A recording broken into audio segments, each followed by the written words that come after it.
Parcel আসলে পেমেন্টটা করতে যতটুকু কষ্ট লাগে, আবার পার্সেলটা যখন আনবক্সিং করি তখন কিন্তু দ্বিগুণ খুশি লাগে। তো হে আসসালামু আলাইকুম, কেমন আছো সবাই? আশা করছি সবাই অনেক ভালো আছো।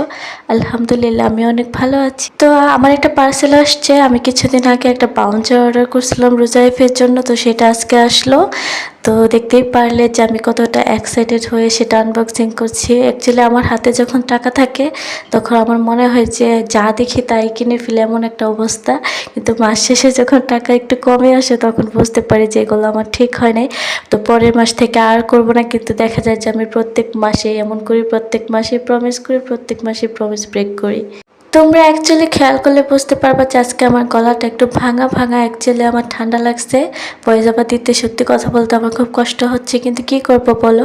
প্রতিদিন যেহেতু তোমাদের সাথে ভিডিও শেয়ার করি, একদিন ভিডিও শেয়ার করতে না পারলে আমার ভালো লাগে না। তাই কষ্ট করে হলেও আমি ভয়েস ওভার দিয়ে ভিডিও তোমাদের সাথে শেয়ার করতেছি। তো দেখা গেছে এত বড় ঠান্ডা গেছে, আমার একটু ঠান্ডা লাগে না, কাশ হয় না, জ্বর হয় না, কিন্তু এখন ঠান্ডা শেষ হয়ে আসতেছে, এখন আমার এমনটা হচ্ছে। তো তোমাদের সাথে বকবক করতে করতে কিন্তু আমার পার্সেলটা ওপেন হয়ে গিয়েছে। অলরেডি আমি সেট আপও করে নিয়েছি। এই যে হচ্ছে আমার বাউন্সারটা, এটা কিন্তু অনেক রিল্যাক্সেবল, বাচ্চারা অনেক খুশি হয় এটাতে বসলে, আমি ভিডিওতে দেখছি। তো যার কারণে রোজাইফের জন্য এটা নেওয়া হয়েছে। এখন দেখা যাক রোজাইফে বসলে কতটা খুশি হয়। এটার মধ্যে তিনটা কালার ছিল, একটা রেড, একটা হচ্ছে পিঙ্ক, আর একটা হচ্ছে এই কালারটা। তো আমার এই কালারটাই ভালো লাগছে, আমি এটাই নিয়ে আসছি। তো ফাইনালি রোজাইফকে বসাই দিচ্ছি। মাশাল্লাহ সে কিন্তু সরি দিয়েছি। মাশাল্লাহ সে কিন্তু অনেক অনেক খুশি হয়েছে। ভিডিওতে দেখেই হয়তো তোমরা বুঝতে পারছো সে কতটা খুশি হয়েছে। আর আমার অনেক বেশি ভালো লাগছে। আমার কথা হয়েছে টাকা যাক, তারপরও যেন জিনিসটা ভাল লাগে। তো রাতে আমার মন চাইছে আমি ভাত খাবো না, আমি কাচ্চি খাবো, যেহেতু আমি কাচ্চি লাভার তোমরা সবাই জানো। তো বাসার পাশে মজার মজার কাচ্চি পাওয়া যায়। তো সন্ধ্যার দিকে কাচ্চি আনে রাখছিলাম, তো ওভেন থেকে নামিয়ে দেন গরম করে নিয়েছি।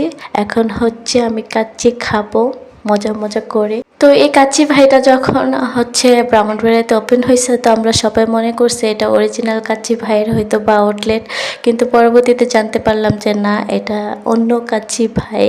তো যাই হোক, টেস্ট কিন্তু খারাপ না, টেস্ট অনেক বেশি মজা। কারণ আমি ঢাকাতে যতবারই যাই আমি কাচ্চি মিস করি না। কাচ্চি আমার এত ফেভারিট হয়, কাচ্চি ডান বা কাচ্চি ভাই বা যেখানে হোক আমি কাচ্চি খাই। তো মোটামুটি সিমিলার টেস্টই, এই কারণে এখান থেকেও আনা হয়, ভাল লাগে। তো যাই হোক, চেষ্টা করেছি তোমাদের সাথে ছোট্ট একটা ব্লগ শেয়ার করার জন্য। তো তোমাদের ভিডিওটা কেমন লাগলো অবশ্যই জানাইও। তো আমি এখন কাচ্চি খেতে থাকি। তোমরা সবাই অনেক বেশি ভালো থেকো, সুস্থ থেকো।